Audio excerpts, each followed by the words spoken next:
Hey there, welcome back. This is the second of two videos that I'm recording today about motivation. The first one was all about what motivation actually is, and I'm saying there's three components to it. I'm saying there is the push, there is ease of being, and there is the pull. And if you get those three things aligned, then you end up being able to be kind of effortlessly and sustainably motivated. So if you're watching this video, then it makes sense that you're either struggling with motivation or you would just like more motivation in your life. So you probably know what you want to get done. You're just maybe struggling to get it done in a consistent way, or some days you just struggle to get started. So I'm going to try and offer you some other ideas about how you can remain sustainably motivated. So in the last video, I talked about this thing called the push, right? So this is the part of you that is driving you to take action. This is what most people think of as motivation. Most of this stuff is formed in quite early in your life, right? It's the feelings and the beliefs and the expectations and the ideas of success that you inherited from your parents, your caregivers, your community, your friends, whatever, quite early in your life. They will have given you a picture about what success looks like. And generally what we're after in our lives, what most people go out there and they do their jobs, or they have their relationships, or they take their holidays, or whatever it is. And the reason we do most of these things is we're trying to meet the expectations that we were given when we were quite young. So whatever your parents, whatever your community valued most highly, tends to be the stuff that you spend your life going out there and trying to get. So people struggle a lot with motivation when they're trying to achieve something that either doesn't match that, or it just wasn't part of their education, their early life education. I can give you an example of this. So if you grow up in a house where both your parents have a stable job, right, or one of your parents has a stable job, and your goal in life is you're going to become an entrepreneur. You didn't have a lot of the feelings in your early life which would allow you to become a great salesperson or to pitch ideas, for example. Or a lot of people struggle in their relationships. You could be looking for motivation to have difficult conversations or to show up as a better partner. But if you weren't given a lot of information about that early in your life, if you didn't have great examples of relationships early in your life, then you're going to struggle to be motivated to do those things. So what most people in our culture are doing is they are using the strategies and the beliefs and the feelings of early life to propel them through their lives. And this generally works because the push is often an unconscious thing. And it comes from early life feelings. So if there were any feelings around not having enough when you were young, then it's quite easy to propel yourself and get out there and work because you're frightened of not having enough. This is really subtle, unconscious stuff. A lot of it you won't notice happening. But you can become more conscious of it by becoming curious about what your kind of root motivations are. This is why what I do is called deep coaching. So you'll have a motivation, but there'll be something beneath that, and there's probably something beneath that, and there's probably something beneath that. There's all these layers to the motivations that you have in your life. If you're looking for motivation to go out and work, if you're looking for motivation to train, if you're looking for motivation to eat a more healthy diet, whatever it is, that thing itself is not the entire story. That's the end result that you're talking about. But you need to question what's underneath it.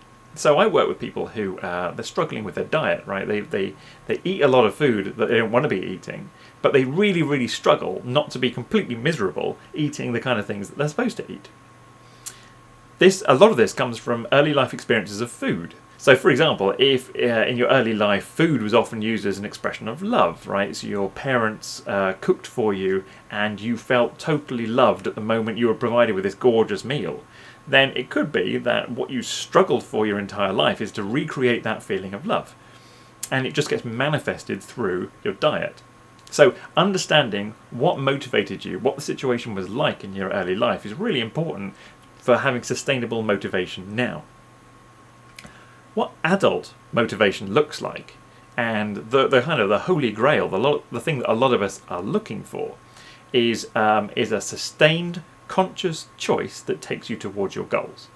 So, do you really understand where you want to be? The pull aspect from my last video. Do you know what the vision is? Do you know where you want to be in, say, 2, 3 years' time? What's it going to look like when you get there? What are your relationships going to be like? What's your daily attitude going to be like? What kind of work are you going to be doing? What adventures are you going to be going on in your life?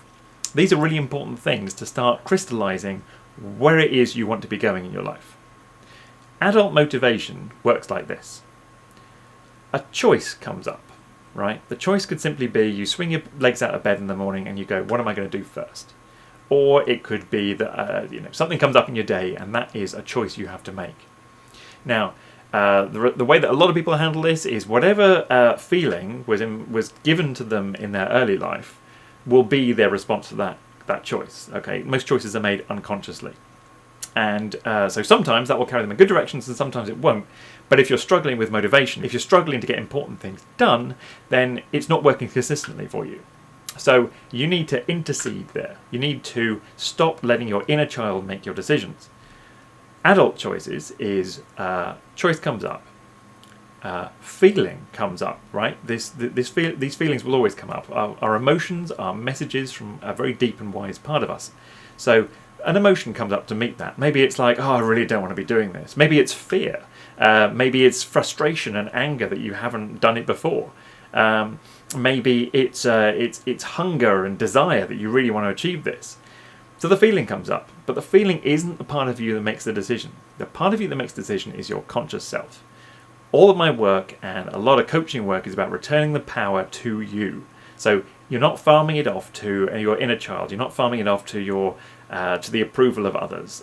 You're not farming it off to recreate a kind of situation with your parents when you were little. You're going, okay, for me, in this situation, this choice, what carries me towards my goal, right? So you get into the habit of doing that every time that there's an important choice to make. What will carry me in the direction of my vision? What will make it a little bit more real? So, and then having made that choice, that builds that goes towards the next choice, and the next choice, and the next choice, and choices build on choices, and moments build on moments, and that is what carries you in good directions. Once you've made that choice, the thing that propels you into action is your willpower. You cannot rely just on feelings. You can't rely on wanting to do it.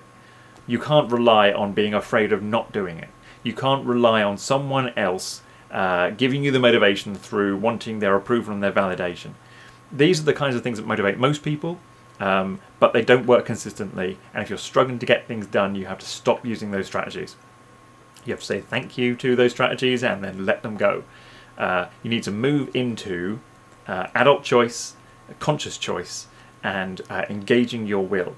Will is like any other muscle. The more often you use it, the stronger it will become, and you can make this really formidable will if you just start scaling up your choices and motivating yourself to do things. Start with small things, and then over time motivate yourself to do other things. If you find yourself wavering, come back to your vision. Come back to the place you want to be getting to. If you're struggling with diet, think about in 2 or 3 years' time, what's it going to feel like to be in your body? What's it going to feel like to move with that body? What is it going to allow you to do? What kinds of places are you going to be going? What kinds of people are you going to be meeting? And then use that model, that image, that beautiful idea to pull you back, get your will behind it and make that choice. And that is the difference between the way that most people go about motivation, trying to recreate the situation of their early life, and the way that people who have sustained impressive levels of motivation can do it. So the take-home stuff from this is really just begin inquiring into what kind of motivations were given to you early in your life. And that you are continuing to use. What strategies were given to you that you're continuing to use? So think about what your parents taught you about what's really important. Are you still trying to recreate that, and does it actually genuinely still work for you? If it does, great. If it doesn't, then you need to start replacing that, or at least recognizing that when it comes up, and then making a conscious choice not to pursue that. You can slowly retrain your brain over time to stop using childhood strategies, instinctive strategies, or knee-jerk responses to emotions, and to start using your conscious choice backed up by your willpower. And that's what you need to be doing. So just begin noticing which of these approaches am I using? Am I using early life strategies, or am I using a conscious chasing after my vision backed up by formidable willpower And if you don't think you have a lot of willpower, then how can I begin developing that? What kind of small choices can I make now that I can start stretching that muscle and developing it? It can get really strong over time, and I've seen people achieve amazing things.